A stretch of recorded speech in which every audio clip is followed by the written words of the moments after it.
बिलासपुर में हुए बसपा कार्यकर्ता सम्मेलन में जेवर से नरेंद्र भाटी डाड़ा की जेवर से प्रत्याशी की हुई घोषणा। हमारे बहन जी ने हमको संदेश देकर भेजा है।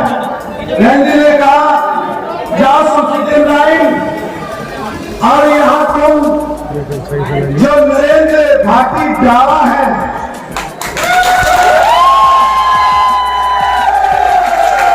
इनको विधानसभा जेवर का प्रभारी और प्रत्याशी बनाया और उनको आप सम्मान देके भेज देना, इनको सम्मान देके भेज देना,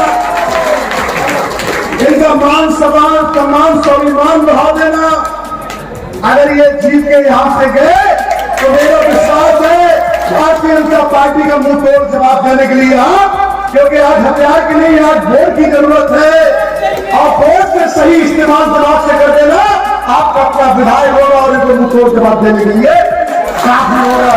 मैं जब आप लोग बैठे हुए थे आप आए मैं आपका प्रतिनिधि कह रहा था आपका आभार और धन्यवाद करता हूं। इसीलिए जो हमारी नेता का सोच है कि किसानों के साथ अत्याचार हो रहा है, नौजवानों के साथ अत्याचार बेरोजगारी के रूप में हो रहा है और इस सरकार को उखाड़ फेंकने के लिए हमें दोनों को मिलना चाहिए। किसान, क्योंकि किसान भी हर धर्म जाति में हर मज़हब में होता है और नौजवान भी हर धर्म हर जाति हर मज़हब में होता है।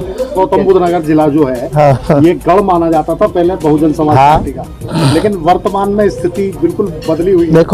देखो वाइन जी जिला पंचायत एमएलए एमपी कोई नहीं दिखाई दे रहा फिलहाल।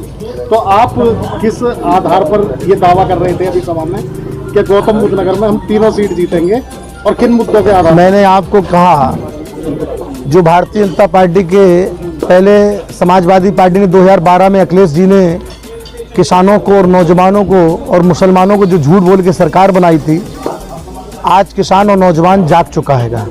आज वही झूठ की बुनियाद भारतीय जनता पार्टी ने शुरुआत करी। हर हर मोदी घर घर मोदी, अच्छे दिन, भ्रष्टाचार, महंगाई दूर भगाएंगे, नौजवानों को रोजगार, 2 करोड़ लोगों को नौकरी देंगे, किसानों की आय बढ़ाएंगे। तो आप ये बताओ अच्छे दिन आने वाले हैं। पेट्रोल किस सीमा पे पहुंच गया, डीजल किस सीमा पे पहुंच गया, नौजवान किस बेरोजगारी की सीमा पे पहुंच गया कि आज जितनी भी मेरे फादर ने मुझे एक मकान बना के दिया था। इस देश में जब संविधान बनाया गया तो देश के अंदर भी काफ़ी चीज़ें उन दिनों भी थी।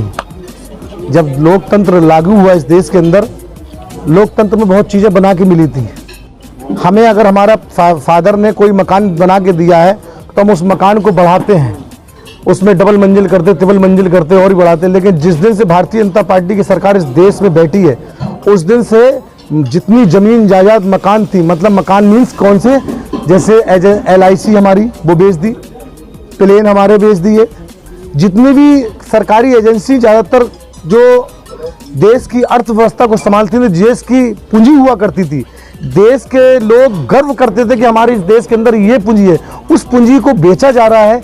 इससे बड़ा घर बर्बाद होने का क्या नतीजा होगा? उस भारतीय जनता पार्टी बेच रही है। और केवल हम दो और हमारे मतलब वही कहावत हुई, 2 खरीदने वाले 2 बेचने वाले, बाकी तो सब मतलब ही नहीं है।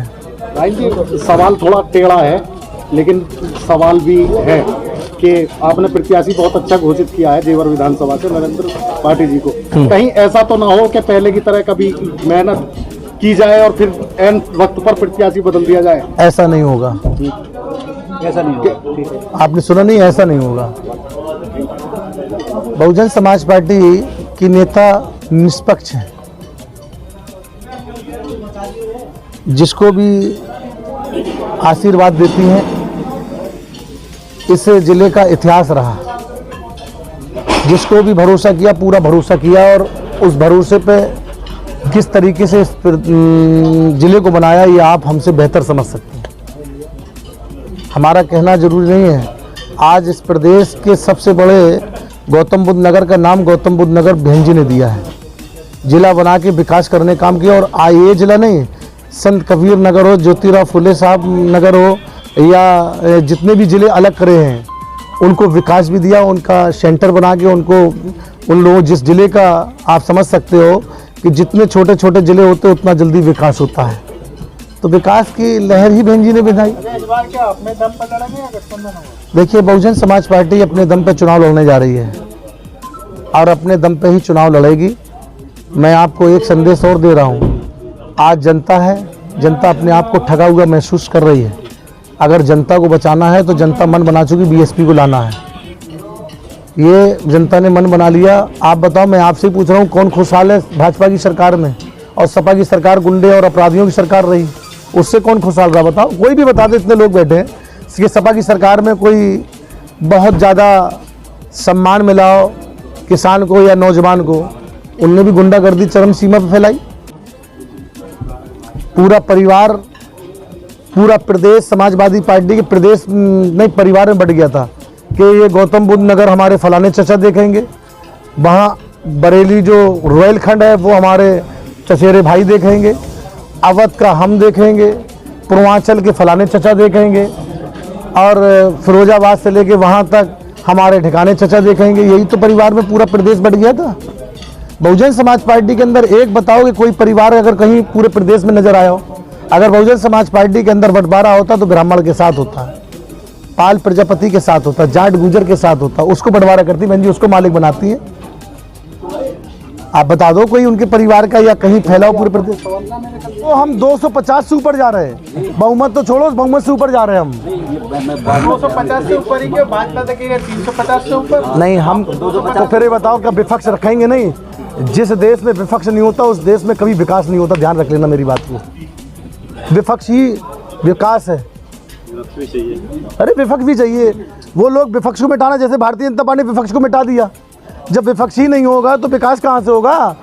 उंगली कौन उठाएगा? अच्छा, पश्चिम उत्तर प्रदेश में कब तक घोषित हो जाएंगे सही प्रत्याशी? आप शुरुआत करिए। 21 में दादरी में हो जाएगी, 22 में स्याना में हो जाएगी, 23 में हसनपुर में हो जाएगी। आप पूछते जाओ, करते चले जाएंगे।